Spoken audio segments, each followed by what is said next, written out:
Hi, everyone. Welcome. We're so pleased to have you this evening for our members update lecture. A few pieces of housekeeping, just so you know.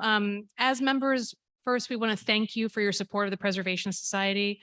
This is one of the very few ways that we can thank you by giving you these updates. We also have a few other things coming up that are in honor of our members. On December 4th, we'll be having member night at Sparkling Lights at the Breakers. In addition to the Sparkling Lights display, there will be special story time activities for kids, complimentary holiday treats and beverages, and you can purchase tickets online or by calling our membership office. All members will receive a discount on their Sparkling Lights tickets, so we hope to see you there. And I hope everyone was able to join us at the recent members evening at Marble House as well. Again, these are just a few of the ways in which we'd like to say thank you for your support. And I hope also from what Patty and I share with you this evening, you'll see that your financial support doesn't go to waste because we are constantly working on really important projects. Our jobs are never done. So before we get started, just a few introductions. I am Leslie Jones. I'm the Director of Museum Affairs and Chief Curator. I'm proud to say I'm going on my 4th year at the Preservation Society, and it's been a lot of fun, but a lot of hard work as well. And joining me is Patty Miller, our Chief Conservator. Fun fact, Patty and I went to the same high school, which we didn't find out until my first day here, but it's an absolute pleasure to work with Patty because she is exceptionally talented. She has a load of experience and excellent training, and she knows these houses and our objects backwards and forwards. So she is truly a master of her profession. I'm also going to ask our staff and fellows who are here to stand so we can acknowledge them as well. Don't mean to embarrass you. We have Kedrick Harris and Ben Bowery are our new fellows. They've just joined us this past month. Lauren and Catherine, you can also stand too. Lauren Landy is our collections manager with her mask on, and Catherine Moran is our new research fellows coordinator. We also have with us 2 of our education team. They're out in front handling registration, Kate Pedersen and Claire Barneywald. So they're just a few of our team members, and we're very happy to have them. Oh, yeah, wave ladies. And Jamie's on our development team. And also your contact for membership. So again, it's an honor to be in the positions that we're in and to share these updates with you this evening. So we'll be going through in chronological order, beginning with our earliest house, Hunter House, through all the projects we've been working on over the past year. And Patty and I will sort of interchange our comments on these projects. We will have time for question and answer afterwards. For our friends who are joining us on Zoom, we're not forgetting about you. Hello, thank you for coming. We will only be able to accommodate questions in person. So Claire will be running with a microphone afterwards once we conclude. So starting with Hunter House, our 1748 structure, we have completed and have debuted now a new tour for Hunter House. And when I say new, I would much rather say it's updated. We have been spending 2 years with research fellows undertaking some very extensive research on the occupants of Hunter House, which include both the families that lived there and owned the spaces, but also the enslaved population. We've refocused a lot of the tour to discuss Newport's context in the colonial period and why that's so important, and how Hunter House symbolizes that, as well as the importance that our collections serve in telling those stories, because Hunter House, as you probably know, has one of the finest collections of Newport craft from the 18th century. So that's a very important story for us to continue to tell. As a part of that, we also introduced a new lighting system, which was done with every ounce of preservation care possible.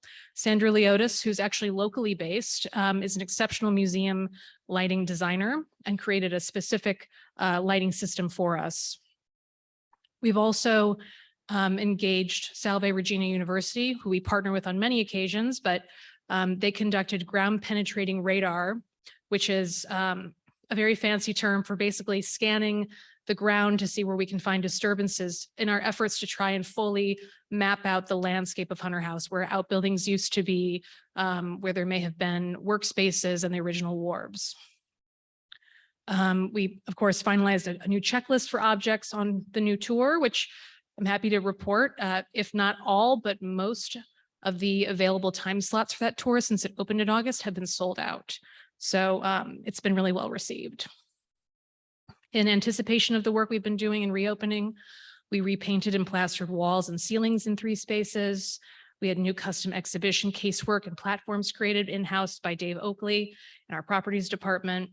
And Patty undertook quite a few conservation treatments on objects for display, especially pieces that we're going to be seeing up close as part of the experience. Of course, we finalized our tour script and practiced with our guides. And as I said, reopened in August 2022. And we have extended the Hunter House season into October. So we hope that you all join us on Saturday or Sundays. So just a few images to talk about and talk through. This was the former keeping room at Hunter House. It was interpreted as the Jonathan Nichols era, the first period of the home. We decided to take this space instead and create what we're calling an orientation gallery space.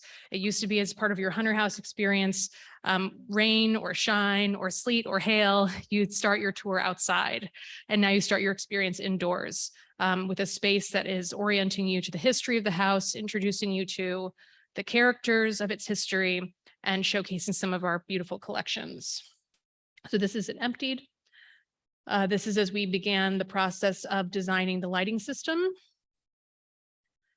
This is part of the lighting system process. And when I mentioned about the conservation aspect and preservation aspect of this lighting process, we did the least invasive work possible in order to make sure that the lighting was safe for the house. It produces absolutely no heat. It's all a heatless system.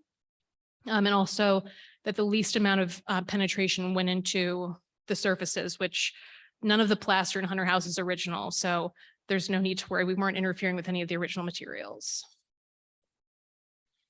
And this is the final product. So this is the new orientation space. Next is Kingscote. Kingscote, we were very pleased that it was a part of the filming schedule for HBO's The Gilded Age.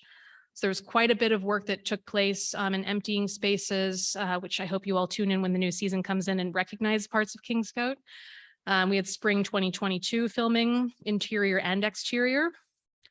Post-filming, we decided to thin out some of the objects that were part of the installation at Kingscote to sort of help tell the story in a more clear and streamlined manner. We had a wonderful acquisition of a pickled oyster jar, which I'll get into just a little bit as we move forward. We also had a wonderful research fellow that at Kingscote and Chateau-sur-Mer and Marble House and Chepstow undertook a really vital survey of our lacquer collection. And so Patty will talk a little bit about Luli's work. I am in the process with my colleagues creating a self-guided tour for fall 2022. Kingscote will reopen on Monday for self-guided tours. So we hope you come and join us and experience those. And we are taking on a paint study based on analysis that may reveal different original paint colors at Kingscote. So there's some exciting news that we're hoping evidence leads back to. And then, of course, we reopened in June and reopening again in October. So these are some of the behind the scenes of HBO and the filming. You probably notice the north parlor is on the right. Seeing that empty is quite remarkable. It's a much bigger space than you realize once all of its contents are emptied out. And the filming on the left shows you just how many people, how much it takes to get these spaces ready, as well as to have them active as part of the filming experience. It takes us weeks in advance to prepare for filming. In fact, we're preparing already for upcoming filming dates as well. So it is an all hands on deck type of event. We've even trained our research fellows in new ways of object handling, so we can have every person on our team helping us. Again, some sneak peek behind the scenes of filming at Kingscote. The scaffolding was actually part of the filming, which will be revealed as part of the storyline. And then some of the drawings that we noted that they used as part of the storyline for Kingscote.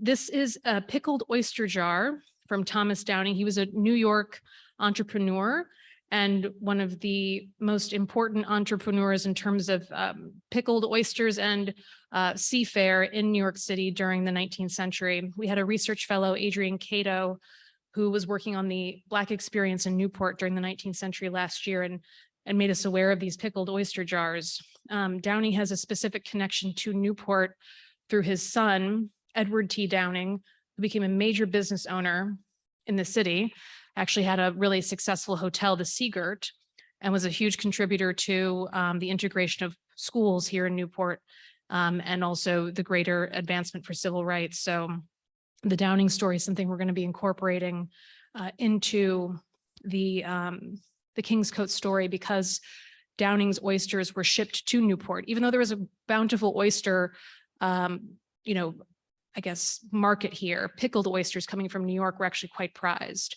So we're looking forward to introducing that to the story. Now I'll let Patty talk a little bit about Luli's work with our lacquer collection. So Luli came to us. She's had a master's degree from Tsingtao University in China, and came to us as a fellow, and was introduced to us first from Jeff Moore, our previous chief conservator. She was taking on a survey, a collection and condition survey of the lacquer collection that was begun in 2014 by another fellow. And it was a much smaller, narrower focus. And what we realized is, with all the items in our collections in the different conditions and the different houses, and the variety that we had, we'd like to have someone study the larger grouping, and not only just, kind of identify what we have, but also give us a condition survey that helps us to prioritize our planning for treatment in the future.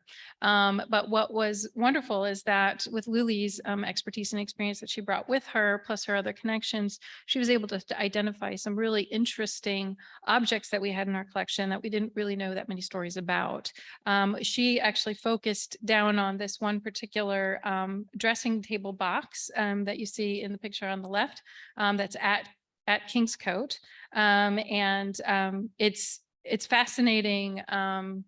It was fascinating for her, for all of the elements that actually, when you see the box open, and it displayed in the house, and it has, and it's a fairly good condition, but it's a surprise object for us. And we're really, really grateful to have Luli create this indispensable survey for our future work and planning on the collection. I'm going to hand it back over to Patty in just a minute as well. But speaking of, Jeff Moore was our chief conservator for quite a long period, but we still engage him in a lot of the projects we take on, because much of the work that he started never got completed. So Patty has picked up that torch, and part of that is work we're currently doing at Kingscote. As you probably have noticed, it's no secret Kingscote's outer paint layer is not in the best condition. But when properties came to us and said we'd like to consider repainting the exterior of the structure, they wanted to know what paint color. And it's not as simple as going to Sherwin-Williams and picking out, a little sample that matches.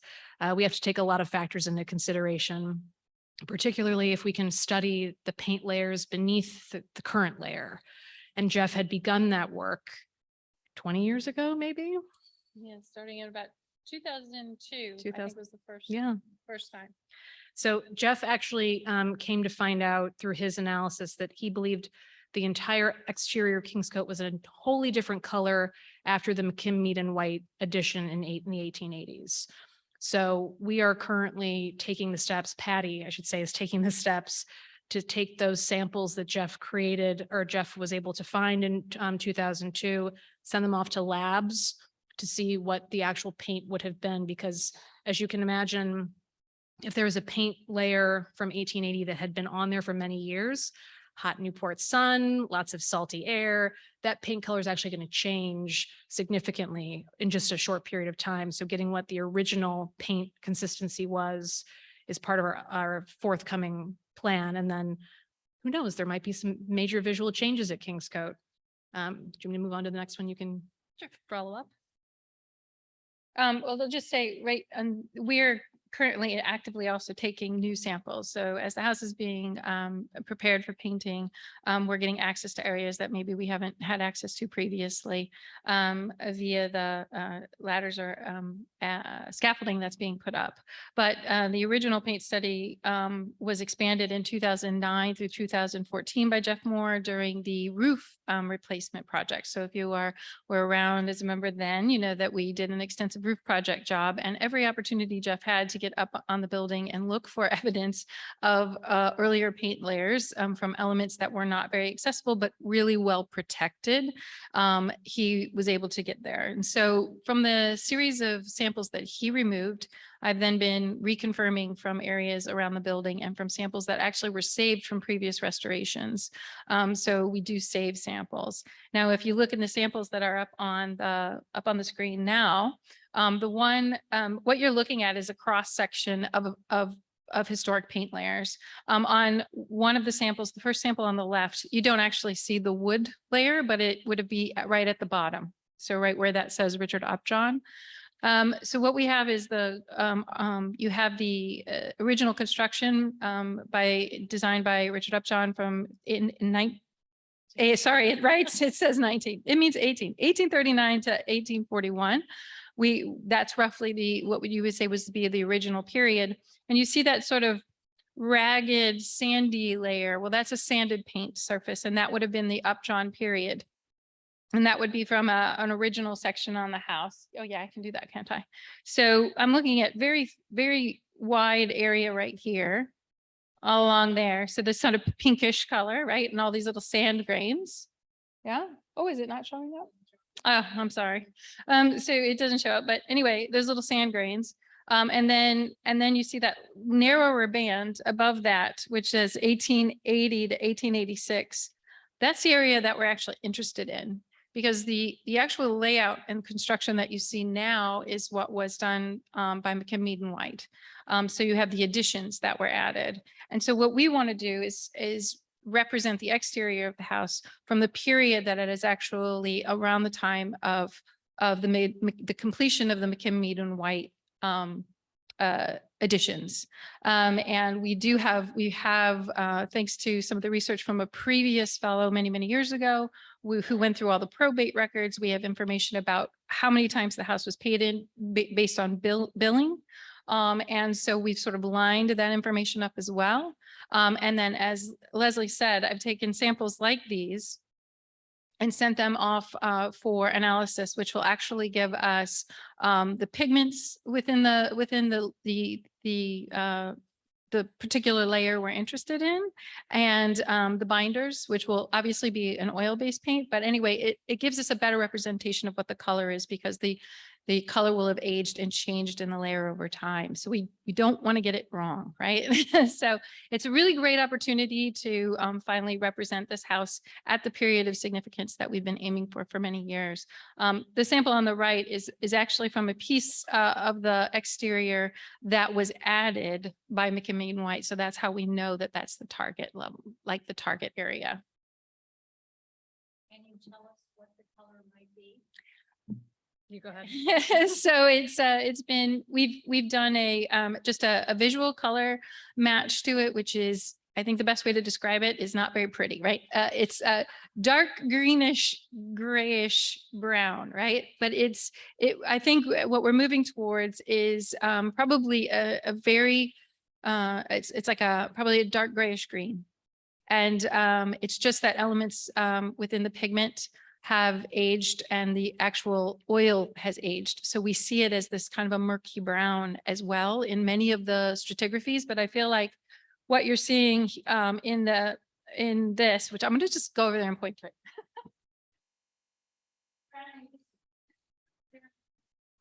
This is the primary color, and then you see this kind of randomized green and orange spectrum. I'm speculating because I haven't done analysis on it myself, but which should come back that those orange specks are probably red lead, which is used as a drying agent for the oil. But overall, the color looks like it's a bit of a translucent dark green color. And that's sort of what we're hoping for. paint chips are fascinating. All right, moving on in our chronology, Chateau-sur-Mer.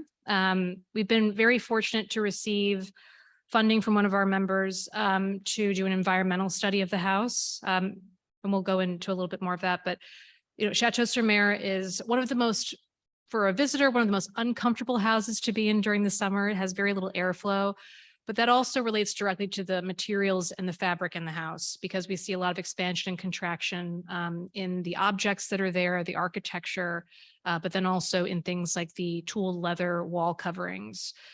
So the major fluctuations in temperature and humidity in that house are one, not great for the house itself, but two, also, I think a detractor from how you could really enjoy your experience there. So we conducted an environmental study that has allowed us to begin the next stages of working with an engineer to plan for a climate system. So we've received sort of the first drafts of that system, and we're going to be working towards that over the next year or so. So Chateau-sur-Mer will have a whole new environmental system. We've done some professional cleaning in the now unoccupied servants' quarters. We'll probably continue doing more cleaning in that area. Conservation work on painted panels from the dining room, which Patty's going to touch on, from the East Bay window, which revealed a really incredible earlier discovery, probably original to the Richard Morris Hunt edition of the house. We also did a major fumigation project on the first and second floor in response to boring insect damage, which we hope it's, if you have a trigger warning, if you don't like looking at bugs, we have a few pictures of bugs, but it may actually be very helpful for a lot of you, because these bugs are not isolated within our houses. They live in our community and they find their way in. So hopefully this will also be helpful for you identifying those if you live in an older house. And of course, with HBO, we did major filming in that space as well, which will be featured again this year. And then we reopened for July. So I'll let Patty talk a bit more about the East Bay window and all of our discoveries. So if you're familiar with the dining room, this is if you walk into the dining room at Chateau and you look straight across, there's this lovely squared bay window. And you don't usually see these panels because they're behind the draperies. But they are two paintings on canvas. And right behind those paintings on canvas is a masonry wall with a plaster with plaster on it, and we would consistently find plaster falling down and actually bowing out bowing and kind of piling up behind the surface of the canvas of the painting.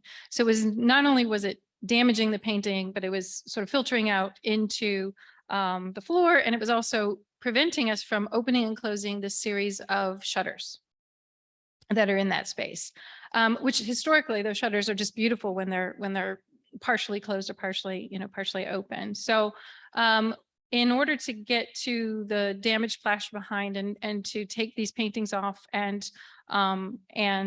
see what the conditions were, and also do some work on the paintings themselves, we took them out, and you can see them laying out in the conservation studio in the bottom right. They're about 14 feet tall. They're very tall panels.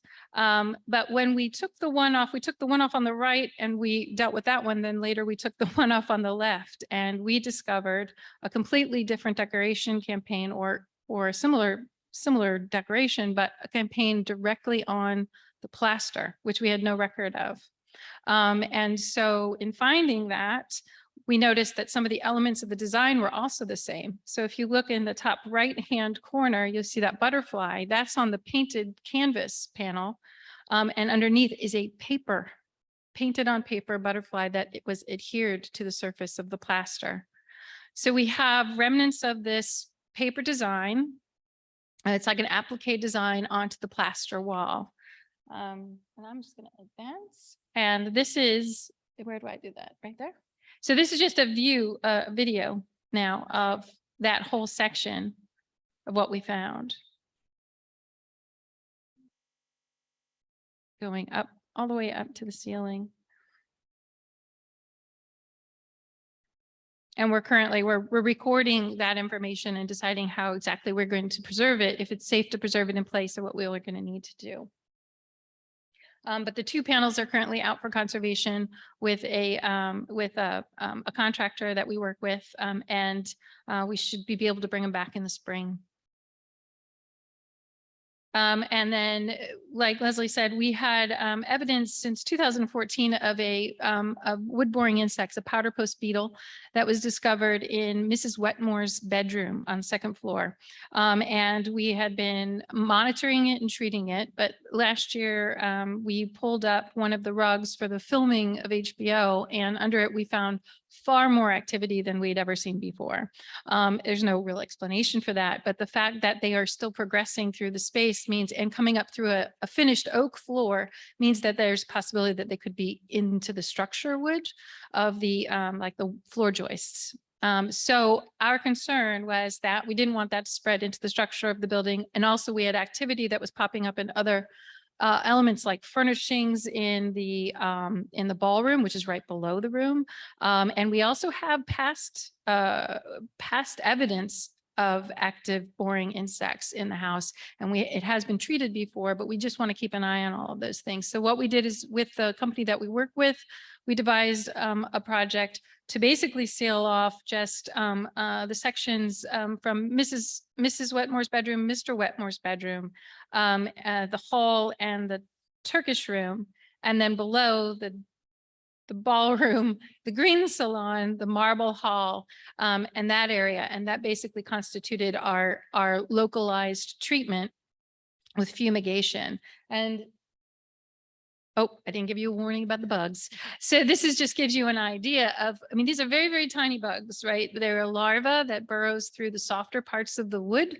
And then they exit out of the wood. So the holes you see as they're exiting out is usually a good indicator. And so is the frass, or that white powder that you see on the ground. That's basically dispelled as they come out of the hole, and then basically go back into another hole. But the fumigation, what's nice is that it really doesn't take much. We just barrier off plastic, close off the area that we want, and then they push the gas into the house, and the house is completely empty of anyone, but it's not harmful to any of the objects. And it's pretty much a guaranteed, smack down for the bugs. I think. All right, great. We'll now move on to Chepstow. So working with our properties department, we did some exterior work addressing siding on the south facade, and conservation and collections were addressed in the interiors to facilitate that work.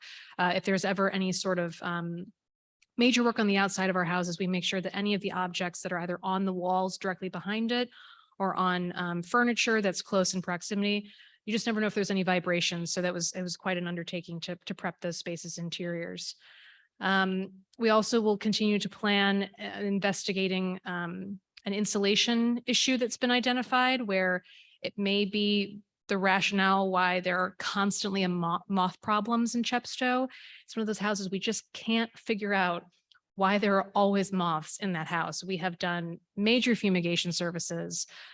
We've even looked into, some really interesting remedies, which include letting hornets loose in the house to eat the moths. We haven't gone there yet. Don't worry, Trudy. But we are desperate to get rid of the moths in this house because there's so many textiles and materials that are at risk. So one of the next steps is for us to look at the actual insulation between the exterior and interior walls, which might be a breeding ground for the moths. We also had some great collections research done by our new curator, Nikki Williams, on a portrait silhouette that's in the collection, as well as covered baskets that are temporarily being used for interpretation at Hunter House. And the house was open from May to June of this year. So this gives you an idea of the extent of the exterior of the project. Again, that's the south facade. This is facing Narragansett, with the siding being removed and being replaced. So our properties department has done an incredible job with this. It's near completion. But it really was a necessary undertaking. And then this is a very small piece in our collection. On the left is a silhouette portrait of Gouverneur Morris, who Alida Morris McBean is a descendant of. that has descended in her family for many generations. It was for a very long time attributed to Raphael Peale and his studio in Philadelphia. So there's been recent research conducted on Peale and his churning out of these silhouettes, which happened en masse quite a lot. It was truly considered a signifier of society status and importance if you had a Peale silhouette. However, there's been new research into a gentleman named Moses Williams. And Moses Williams, a silhouette of him is on the right here. Williams was enslaved by Peale and earned his freedom, largely because he was such an accomplished artist. And we have found out that Williams actually cut most of the portrait silhouettes for the Peale studio. So in looking at the travels of Gouverneur Morris at the time and the travels of Peale at the time, the two never really meet up in the same place. So the likelihood is that when Morris makes his way to the studio, he's actually working with Moses Williams, which is part of this much larger project in our field to identify the work of Moses Williams. So we're very, very proud to have that as a part of our collections here. With Green Animals, we reinstituted family summer programming every Thursday in July and August, all of which were sold out. We're very happy to report. We've also been in the process of developing more permanent signage for the garden to address the history of the site and its significance of the topiary garden, as well as the contributions of Alice Brayton. And we are also currently exploring summer 2023 outdoor exhibition options. We had great success with Dave Rogers' Big Bugs at Green Animals last year, 2021. So we are certainly identifying this space as, well, one, you have to take advantage of the gardens, and an outdoor exhibition really is the best way to do that. So we have hopefully a great lineup that we'll be revealing soon, but we're going to continue that tradition of bringing outdoor sculpture and works of art to Green Animals. This is just a quick draft of one of the outdoor signage pieces that we're working on at Green Animals. And again, it's addressing Alice Brayton and her work as a historian, as a preservationist. This is actually the image on the bottom right is of Alice Brayton and Catherine Warren at Green Animals Topiary Garden. So she is integral to our institution's history. And then, of course, we're also looking and examining the significance of the Azores and the Portuguese community here in actually bringing the topiary style and managing it for Green Animals, which makes it the site that it is today. With Isaac Bell House, we did a collaboration with Art in Newport. This is our third collaboration with the local nonprofit for an installation called Pictus Perectus, re-examining the full-length portrait. One of those pieces is actually here on view in the salon. We helped organize the loans for this installation, prepared the spaces, moving of the furniture that was in the way, assisted with installation. We also installed temporary climate devices for some of the more at-risk pieces in the installation. And we're currently preparing for de-installation because its last day is this upcoming Sunday. So we encourage you to go see that before it closes. We also had more conservation work for a repair on an original skylight in the building. This was also one of the many sites of our other family programming called Traveling Tuesdays, where actually each Tuesday we had groups traveling. Each Tuesday in July and August, we had groups traveling to all of our properties so they could experience them and have thematic programming offerings. And then Isaac Bell House was again opened in July as a part of the Pictus Perectus installation, and its last day is this Sunday. So these are just a few images of the installation. With this installation plan, I think it's important to note that we were very sensitive to the condition of Isaac Bell House. So most all of the objects, the paintings that are on view are on easels. We did not hammer or nail into any of our surfaces. So it was a complicated effort, but we certainly made it work. And it was a great way for these pieces to exist within the important historic structure. And I'll let Patty talk a bit about our broken glass that we've been able to repair. Things happen, right? So during some contractor work at Kingscote this past year, oh, sorry, get them all confused. Isaac Bell House, there was some damage to the skylight. The skylight, you don't normally see the skylight when you visit the house unless you look up the stairs from the second floor. But it's a beautiful skylight that's original to the house.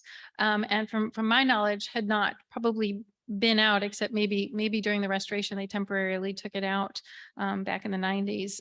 But it's all original, and it had something fell on top of it just from the top and broke through some of the glass and actually broke some of the lead caming. So we have a stained glass specialist that we work with in the area, and it was taken out, and I missed it. So this just sort of is a good photograph to give you the idea of size of this glass as it was coming out. Although it was only like 7 panes of glass that were damaged, the whole light was removed to the studio, and it gave us the opportunity not only to fix those panes of glass, to replace them, and it was carefully replaced with matching colors, but also to clean the skylight completely, and also fill in basically all of the materials that actually keep all of the glass stable within the lead. So it's that material that goes, it's just like you have in a window. It goes around all those little areas to keep everything stable. So it was all cleaned and then brought back and installed right at the time of the exhibition. Just in time, actually. And then here's just one of the few of the candid photos from our, again, very successful family programming that took place in the front lawn of Isaac Bell House. Marble House, long laundry list. So again, HBO was heavily featured at Marble House, and we see that as a trend going forward, which is very exciting. In preparation for that, again, it takes us weeks in advance to get sites like this underway and ready for the introduction of the cast and crew, as well as a lot of the props and sort of setup that they need to do. We also undertook a window film project on the first and second floors while we were close to the public, which was great because window film might not seem like that big of an endeavor, but it truly is. It's a lot of moving of objects. It's a lot of taking down of the window dressings. And then, of course, it's the brunt work of actually scraping off old window film and replacing new. So it was quite an undertaking. Our properties department did a wonderful job and they're still working on a rehabilitation of the windows and the exterior stone cleaning, which we received an award for. And they completed, of course, the roof project that had been underway for many years. Patty's team undertook more paint analysis in the repainting of the Chinese tea house, which she'll address. We also had the opportunity to acquire materials from the 1980s restoration of the tea house, which was very exciting. I'll talk about that a little bit more as we get to that slide. More wood-boring insect investigation. It's a problem everywhere, but we've been able to stabilize. And there was a water leak that took place as a part of one of the major storms we had last year. By no one's fault, the windows truly were blown open because the wind was so extreme. So we redid some of the runners in that space. And then Marble House opened in February. It closed briefly for HBO's filming and reopened in June. And I believe this is also its last week for quite some time as we prepare for HBO and then also for the holidays.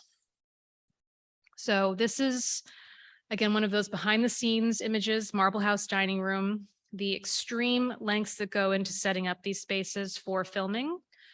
If you can see on the screen on both the left and the right, there are these incredibly detailed faux marbled columns that they've erected to sort of hide the scaffolding that was needed for the lighting that had to be suspended above. Very, very complicated. One of the things that we've learned through HBO is they have a really, really incredible team of craftspeople that work with them. Just extraordinary. So when Bob Shaw was here in August giving a lecture, we kept asking Bob if he could give us his Rolodex. There's also a sneak peek on the right into the pantry that is off of the, actually, let me see if I can use the laser pointer here. Let's see. Yeah, their laser pointer. Okay. So as you probably know from the layout of Marble House's dining room, this is the entrance to the pantry, which usually you can't see as part of your experience, but we sort of dressed it up a little bit because there were some filming angles that needed to be facilitated. I'll turn that off. And then let Patty explain what's going on in this picture.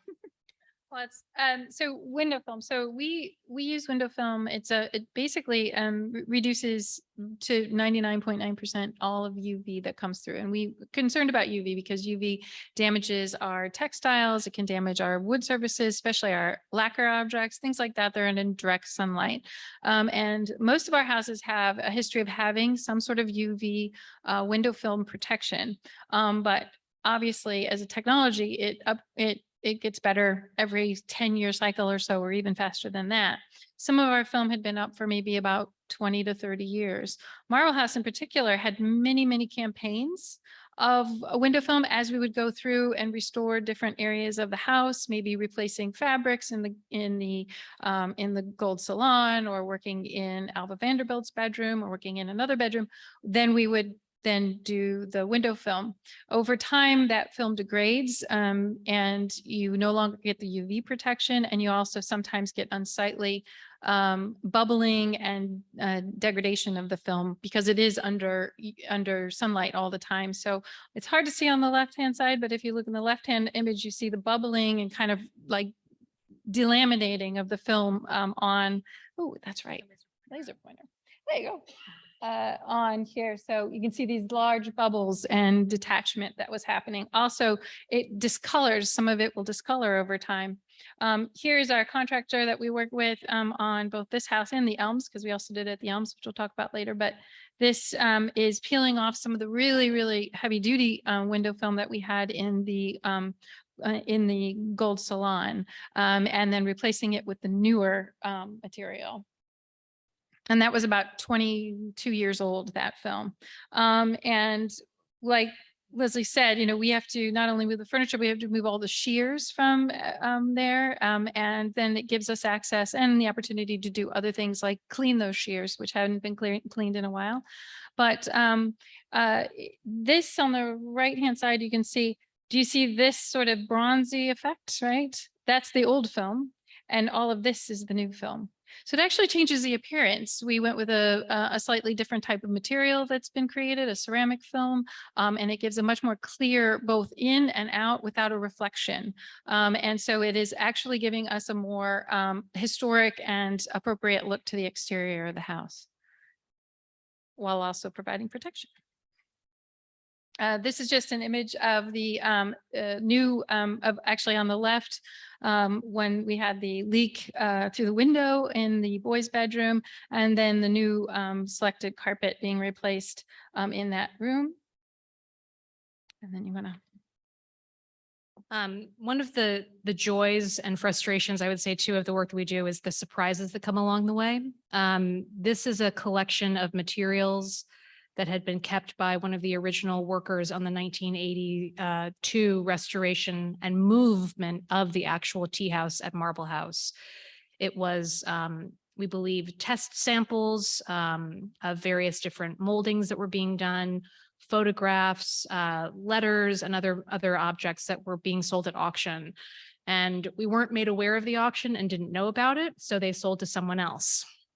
But thankfully, through one of our members, they were able to find who the buyer was, and we were able to locate them, and they were gifted to us by that member as well. And while these are incredibly important, sort of the Rosetta Stone of all of this is this very thick manual that was so intricately and detailed about the entire rehabilitation project from start to finish. Now, you would think that we should already have a copy of this, but we searched high and low and we could not find that we had a copy. So the materials are incredibly important for us. They detail the work that was done. We know sort of the backstory now of the project, but this step-by-step rehabilitation manual has been by leaps and bounds an incredibly important document for us to receive. So this was one of those very lucky occasions for us. So we appreciate everyone keeping their eyes and ears open when they see materials or objects that relate to our sites. And let Patty come back and talk a bit more about the work that we just did on the tea house itself. We had that project manual is important because it helps us read a lot, helps us to read some of the original contract drawings. We did have a bid specification which had some references to the painting of the tea house back at the restoration time, and it did have some references to some paint analysis that was done back then in the 80s. And that was our guide. So we knew what they were aiming for and what they had found. And so then we thought, fingers crossed, we'll go out, we'll pick a protected area where we know from the drawings and from these manuals where they didn't replace original materials, and see if we can locate some original paint on the building. And we actually did. So we took over 45 samples, I think, from about 6 different elements, all mostly in I'm going to say it would be the northwest corner of the building. We found evidence of the original reds, which are much more like a carriage red or like an orangey red color. And then we found the evidence of greens on the building as well, which are the 2 primary colors that you obviously are looking at for the most part. When you look down at the tea house, you see those kind of gleaming at you. But the evidence on the green was we had the information on the green, we had physical evidence of paint samples, but we knew that that paint was really only not the original, but the green was the restoration green. So we could confirm that.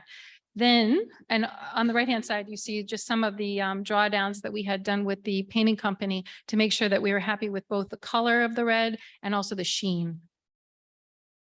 And then when we were working with Dave Oakley from our properties department on doing some wood repairs that needed to be done before the painting happened, we looked at some of the drawings and he said, I think this panel is applied, a new panel applied over an original panel. And lo and behold, he removed that panel. And on the picture on the left, you see one of the original exterior panels of the tea house. It was basically just sort of sandwiched between and some molding pieces put around it to hold it nailed into place.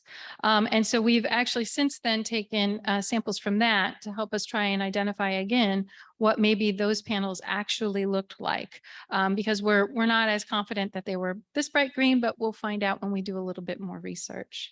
But you can see how it is repainted now today on the right-hand side. These are also just some detail images to showcase the work of our properties department with the steam cleaning of the exterior of Marble House, which, as you can tell, I don't need to explain them to you. There's significant change that took place with this work, and it has completely revitalized the exterior of the structure.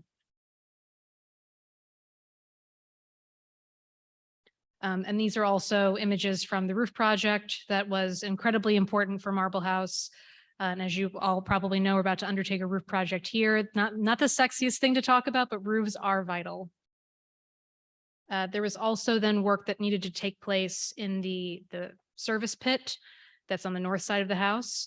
Patty, do you want to talk about this a little bit? Yeah, I mean, if you can see on the right-hand side, it's a retaining wall. And so over time, moisture gets behind that retaining wall and starts to push that wall in. And so there is a significant bow in the wall.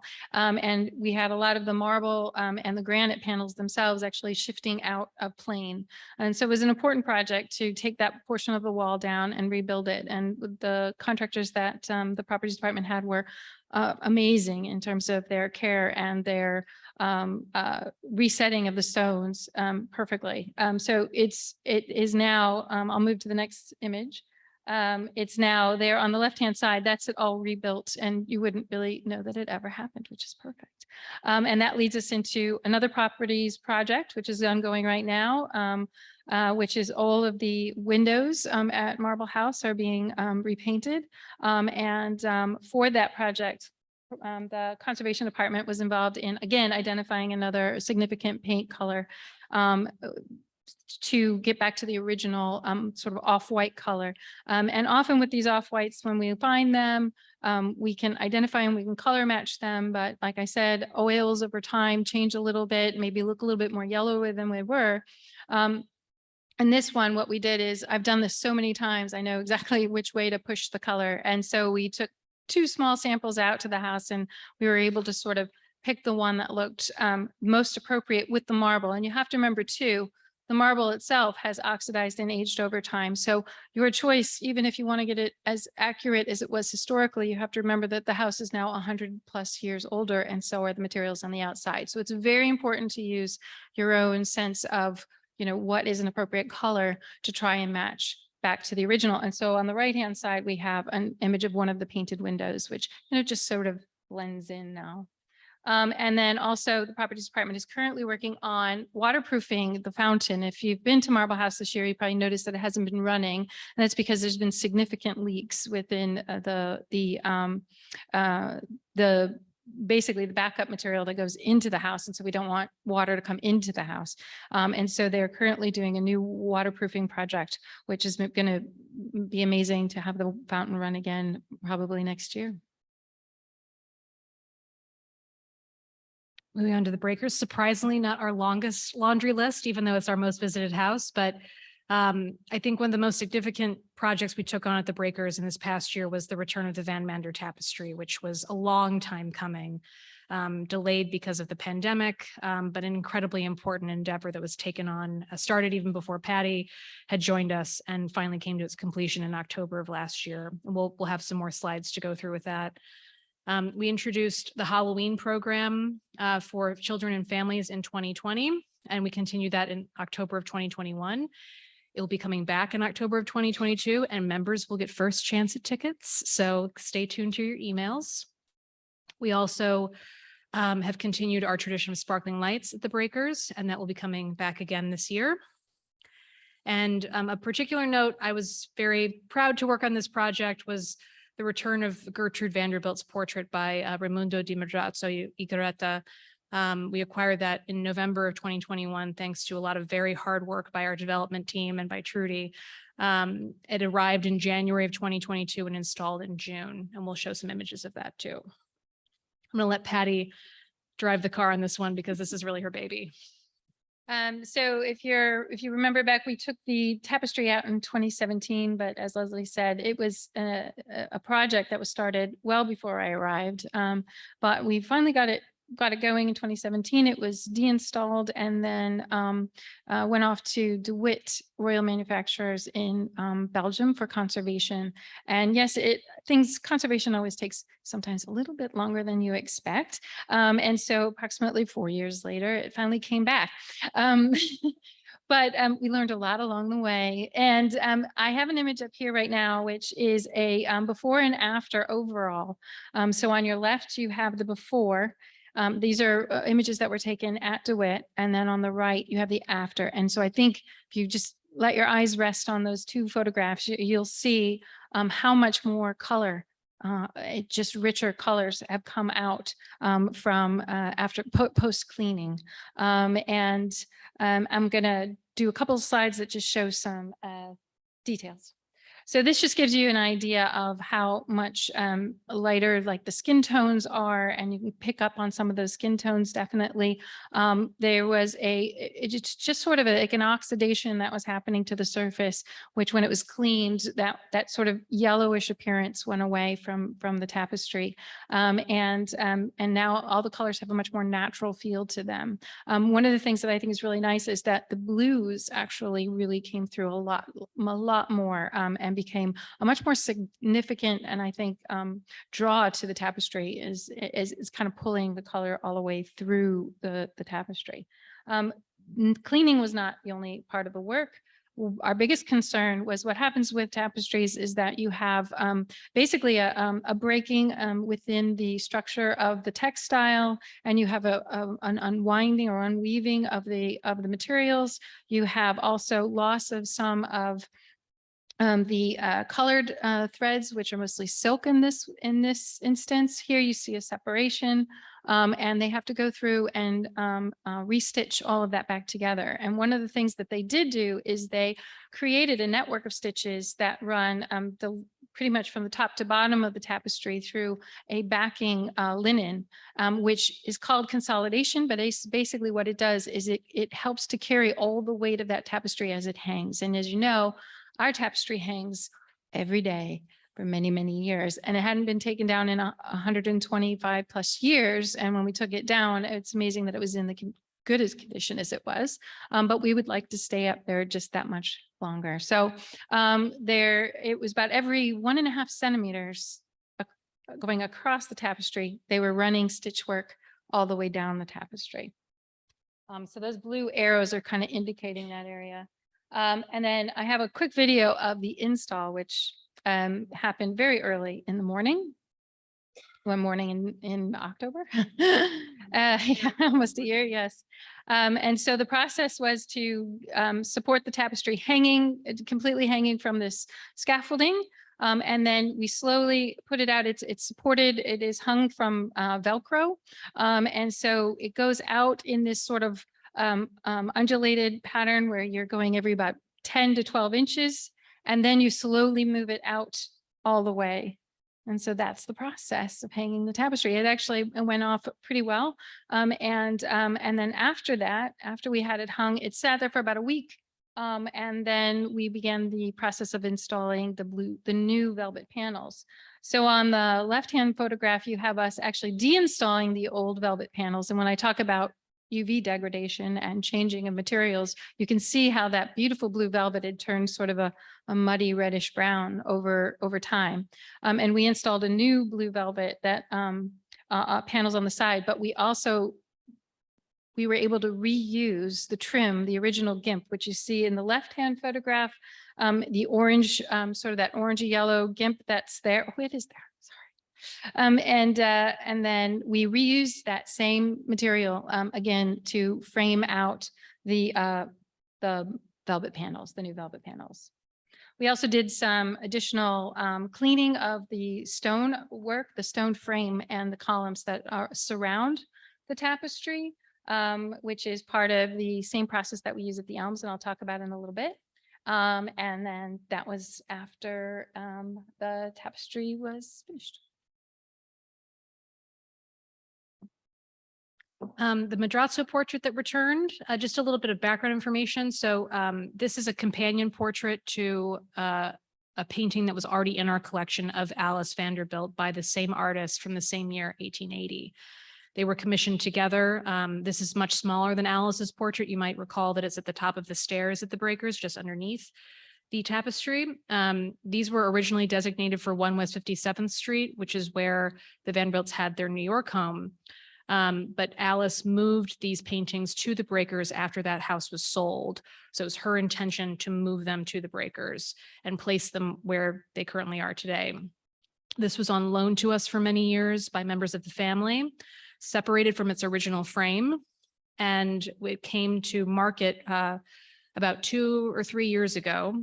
And we were able to secure it last year. And to our benefit also, the frame had been discovered and completely restored. So we learned quite a bit about the craftsman behind the frame itself.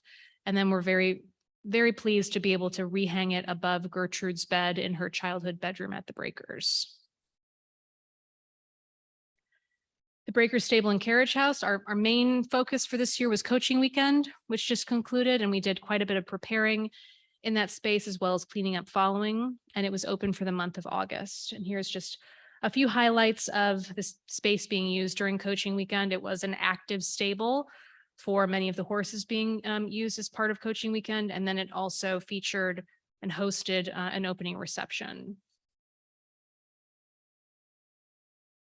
At the Elms, we're getting towards the end of our chronological timeline. Of course, filming for HBO took place at the Elms quite significantly.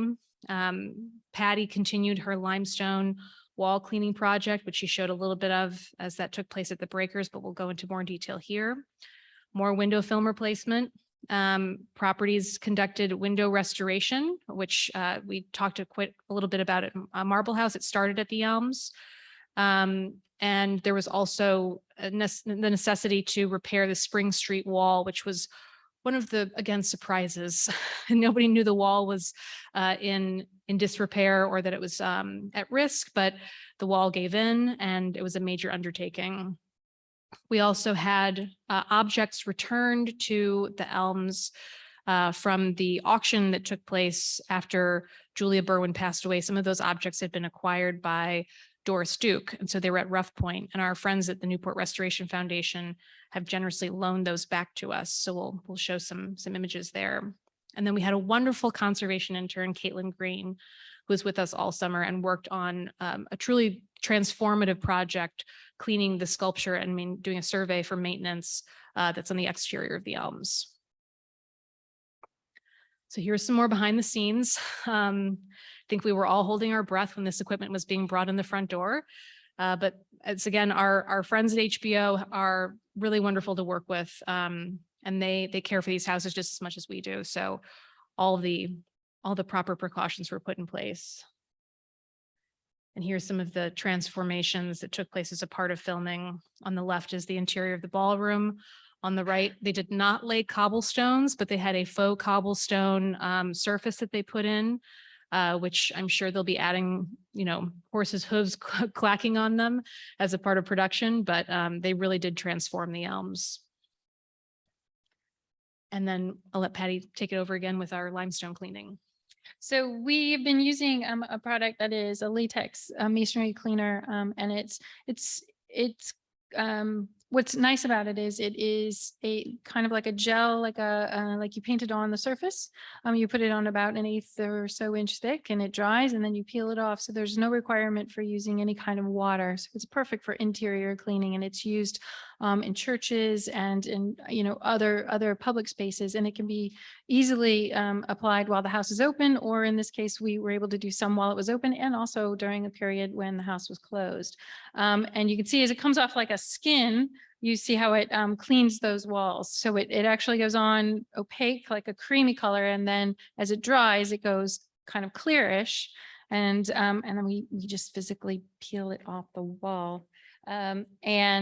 We were working in the foyer first, which you saw on that first photograph, but over the winter when we were closed, we expanded that into the first floor hall, and it was kind of, I don't know if I should say, it was just good timing, because we were doing the cleaning in that front hall, and I was thinking, well, maybe we won't expand all the way down the hall. And then HBO came and said, we want to do a shot that goes all the way down the hall. And I went, oh, we got to clean the whole thing.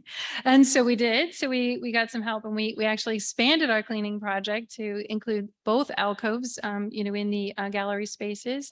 And we actually also painted the ceiling. So we did some paint analysis there and repainted the ceiling on that first floor hall. There's still little pickups to do here and there where we couldn't get everything done in the time for HBO's arrival, but it does do an amazing, it's a really amazing change to the space. And you really do peel it like a facial. It's really nice. Again, we did more UV film replacement at the house. So on the left-hand side, you see our contractor doing a removal. It's a very careful scraping and peeling and then removing the old adhesive.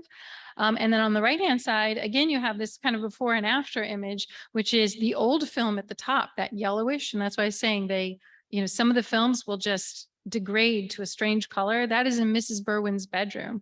And so it degraded to this sort of yellowish color. And then that was the new film below. So you have a much more clearer image out the window. Jumped ahead. So this is an image of the first floor library at the Elms, taken in 1902. So basically right after the Berwins had moved in and they furnished the entire space. And there are 2 pieces that we knew had been acquired by Doris Duke at that auction.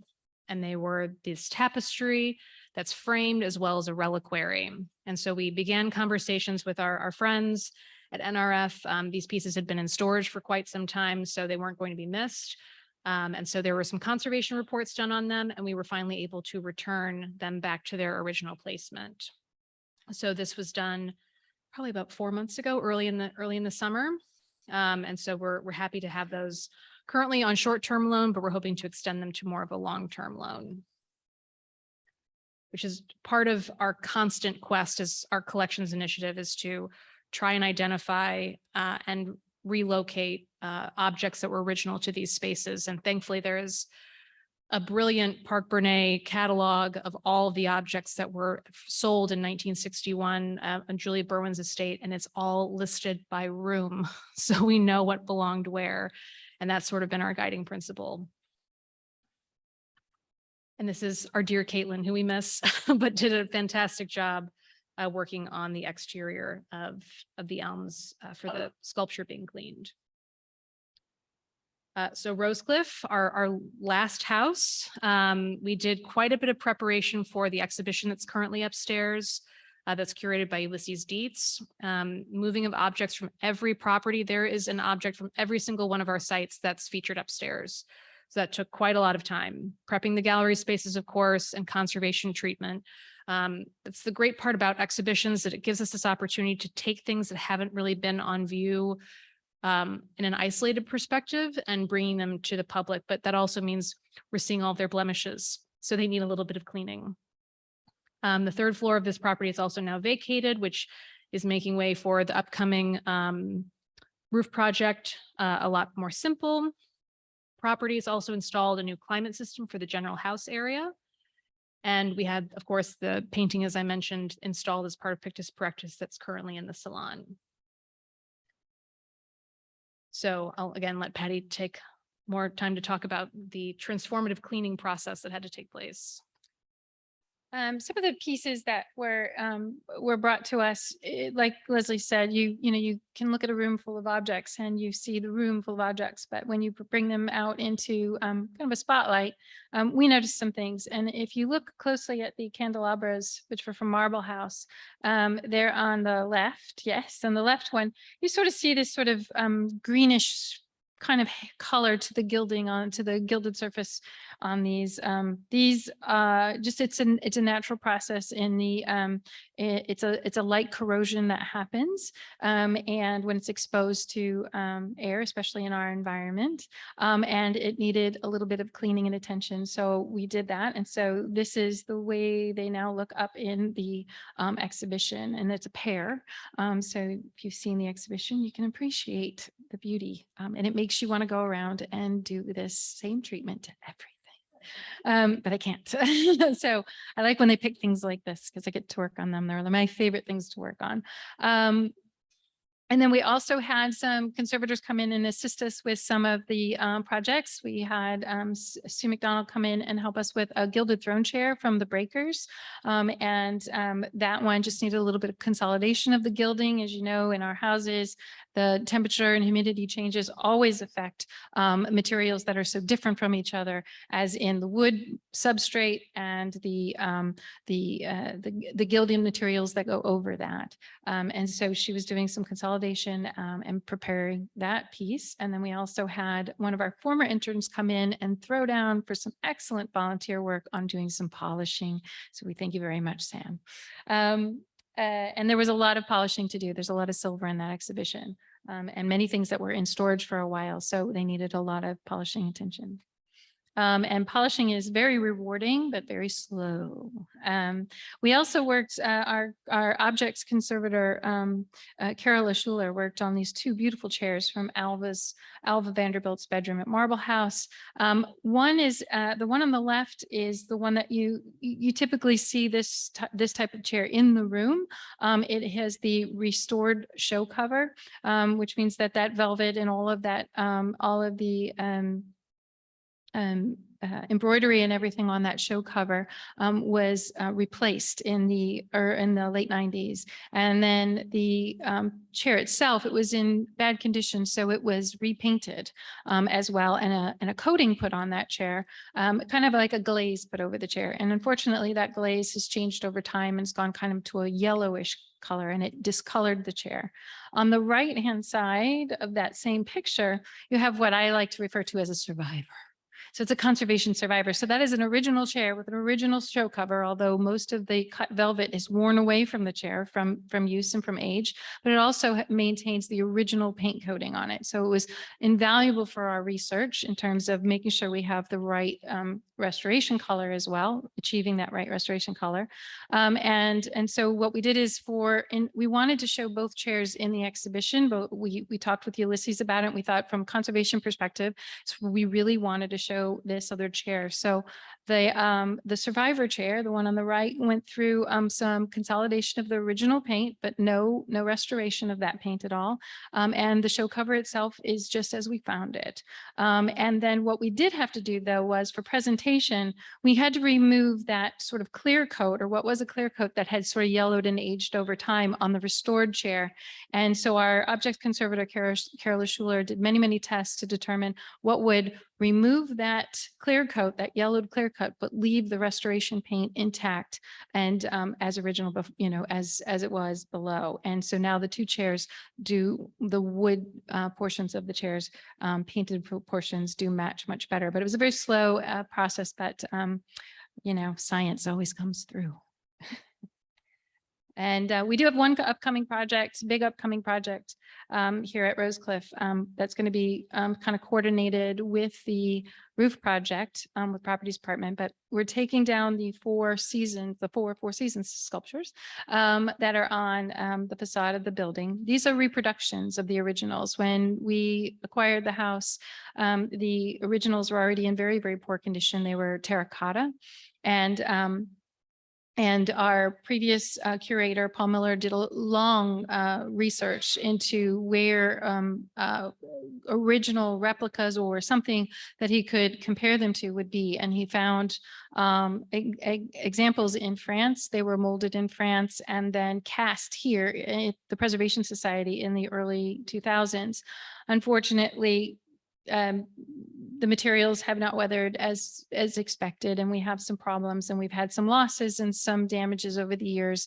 And so now what we're going to do is take them down, remold them, because we don't have those molds anymore, but we're going to remold them from these examples, and then do new replicas to go up on the building. And we hope them to be installed at the end of the roof project.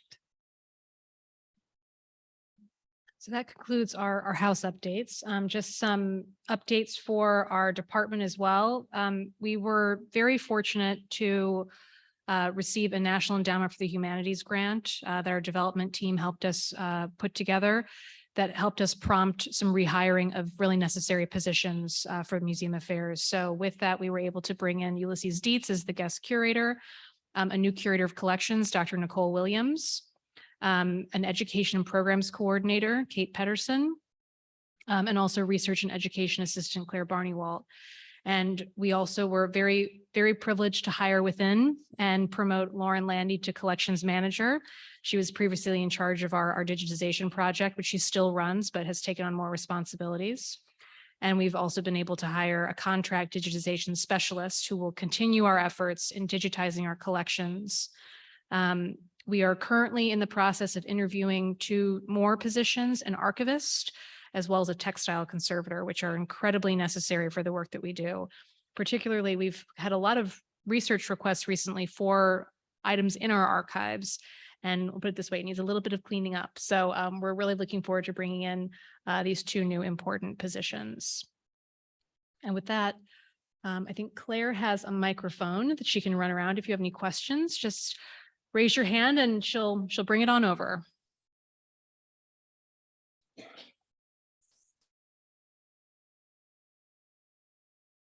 That's okay too.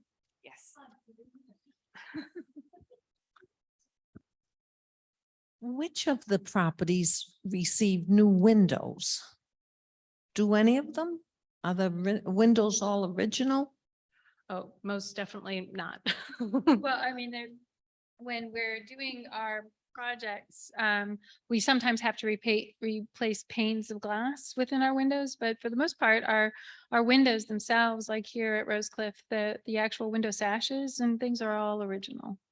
Hunter House, obviously, those windows have been replaced and changed over time. But in our work, what we try to do is we try to preserve most of the windows by our properties department has developed a series of, storm windows that help to protect our windows from any kind of damage or any rot or anything like that. Limited, very limited. Any other questions? Yes, Ken. Well, probably this is for Trudy, but when you work with HBO, is there a contract you have with them? Yes, there is a contract that we both agree to and follow quite strictly. It's for our mutual benefit. Some restoration work was going to be done only to a certain extent, and they wanted it done beyond that. Is that something that they say, well, we'll take care of? So we have had a couple instances where they have seen areas that need and require work to be done, and they have helped us fund that. We take control of the project and make sure it's done to our specifications, but they're very generous in providing the funding to get that work done. The cleaning at the Elms, that was always it's in my yearly plan to progress that cleaning every year with my own staff or with some additional help from contractors. But I just took it as a sign to just get that done because I felt like it would benefit us to look our best for HBO. Anyone else? Oh, yes. I'd like to know what's going on with the third floor at the Breakers. That's a very good question. We've just completed our strategic planning for the next 5 years, and developing a plan for that space is a part of our strategic objectives. We're currently working, we're going to be starting to work with some outside individuals to understand what our full capacity is in that space in terms of what work needs to be done to even open it to the public. But my suggestion would be to stay tuned, because we're going to be doing all of the research and deep dive that we can to make sure it's used appropriately. Oh, yes. So even before we do that, we did take on some restoration projects. Our properties department last year repaired and sealed all of the windows on the third floor because they were prone to leaking sometimes. And so that whole space is now sealed and weather tight as well. And we will continue to take on whatever projects are necessary to maintain that space to the best of our ability. Another call. We have a follow-up question. We had seen a Zoom presentation on what was being done at the time that you originally discovered what was up there. During that, they talked about the fact that furniture had been located, which you identified would originally have been in some of the lower floors. Is all that furniture still up there? Was there any plans to replace them to their original position? So the furniture that's on the third floor currently is the furniture designed for those specific spaces. We haven't come across anything that belongs to other parts of the house that was on the third floor. That furniture was gifted to us, and so it's going to be part of whatever we decide to do with the third floor. It was all custom designed by Ogden Codman and made in Massachusetts for the site. So we're keeping a very, very close conservation and preservation eye on those pieces. I think we might have time for one more question. Okay. Oh, one over here. One Peter last has a question. It strikes me as you go through this that we're very fortunate in Newport to have all these craftsmen. It's very specialized work. Are we really unusual to have this cadre of people in this community? Living on an island, I would say yes. I think too, Patty, as well as her predecessor, created quite a list of people that we could trust and go to. But further, I think people want to work with us because of how important our collections are and how significant our sites are. So it's usually just a matter of scheduling, but it really is incredible the people that we bring in as interns as well as subs, because it's still a small conservation staff in proportion to the nearly 1 million square feet of interiors we have to care for. But I think we have the caliber of any great city at our disposal in local proximity. So yeah, it's perhaps we are unique in that fact, but we're really lucky for the people that we work with. Thanks. Well, again, thank you for being members, for supporting the Preservation Society. We hope that this was interesting.